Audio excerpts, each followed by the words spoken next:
अस्सलाम वालेकुम रहमतुल्लाहि वबरकातुहू। उम्मीद करता हूँ सब दोस्त खैरियत से होंगे। आप देख रहे हैं ऐसे अब्बास यूट्यूब चैनल, मुझे कहते हैं अब्बास। बात इज़्ज़त मंतशा व तो ज़िल्ल मंतशा, इज़्ज़त और ज़िल्लत देने वाली मेरी अल्लाह की ज़ात है, इंसान नहीं। तो ये इसलिए कह रहा हूँ, बहुत से प्रोपेगेंडे भी होते हैं, तो खैर छोटा सा जवाब उनके लिए।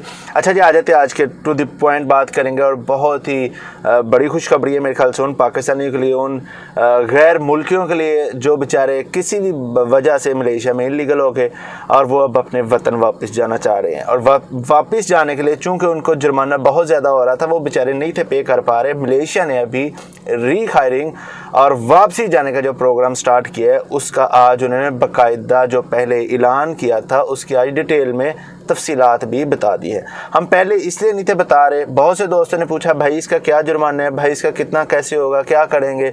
भाई चूँकि हमारे पास कोई इन्फॉर्मेशन नहीं थी, चूँकि हम लीगल इन्फॉर्मेशन ही दे सकते हैं, ऐसा नहीं कि हवा में तीर चलाएं। हमारे भी सोर्सेज होते हैं, हमारे भी दोस्त होते हैं, वो हमसे भी बातें शेयर करते हैं, लेकिन ऑफिशियली ही होता है।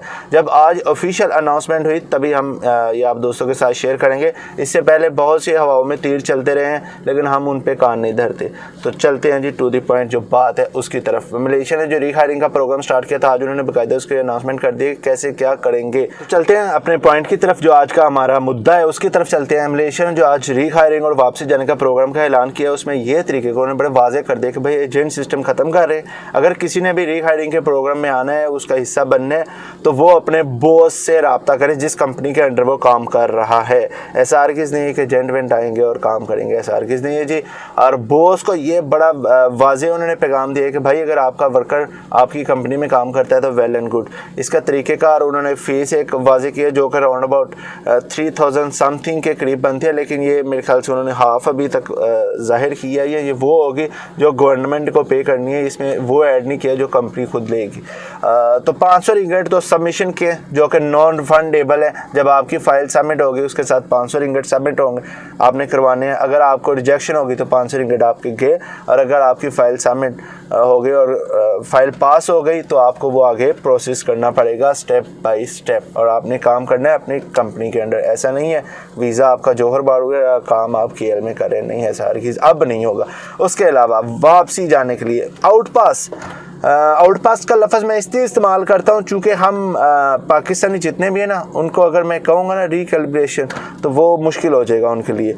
तो अगर मैं उनको कहूँगा ना आउटपास, या मुझसे जितने सवालात पूछे जाते हैं ना, वो भाई यही पूछे जाते हैं, भाई आउटपास कब खुल रहा है, भाई आउटपास खुल गए हैं क्या, भाई आउटपास खुलेंगे क्या, भाई कितनी फ़ीस है आउटपास की, ये क्वेश्चन किए जाते हैं। तो मेरे ख्याल से इसलिए मैं भी लफ्ज़ आउटपास ही इस्तेमाल करता हूँ।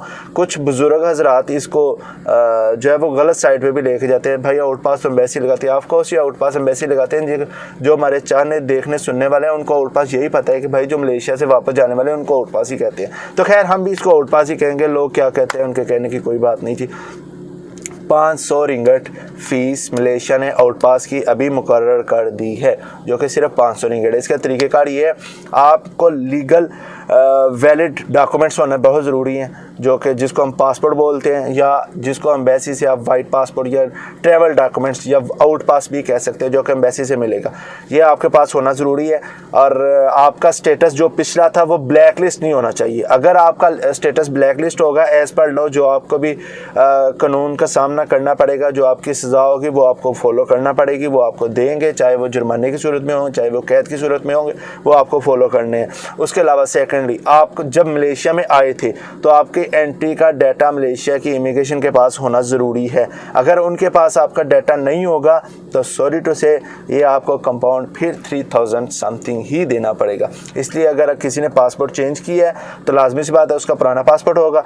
और इन केस अगर आपका डाटा इमिग्रेशन में नहीं निकला तो बेशक आपके पास पुराना पासपोर्ट है और आप लीगल तरीके से मलेशिया में एंटर नहीं हुए, तो भी आपको उसी सूरत में वो एक कंपाउंड 3100 पे करना पड़ेगा। लेकिन अगर आपका स्टेटस जो है मलेशिया की इमिग्रेशन के जो उसके सिस्टम में आ रहा है